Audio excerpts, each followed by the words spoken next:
بله گیر کرده،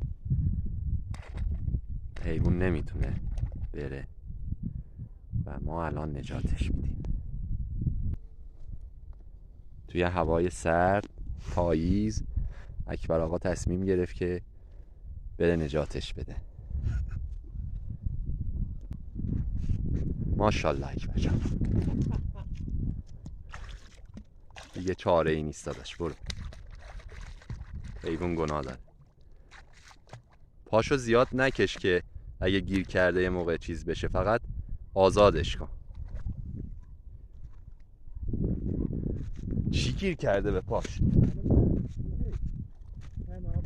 نخه ماهیگیریه؟ آخ آخ حیوانی. بیار که از پاش کلن آزاد کنیم که پاشو نبره.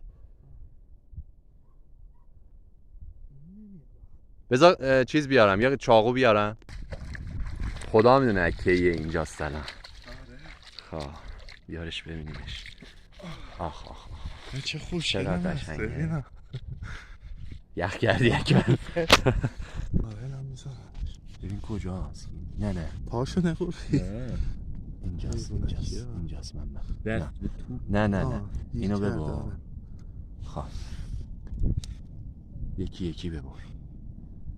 خوشگله، چشماشو ببین. من سرشو گرفتم تو آزادش کن.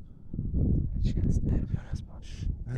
حیوانکی رفت گیر کرد. لابسش ماشاءالله اکبر. ولش کن بره. آره ولش کن بره.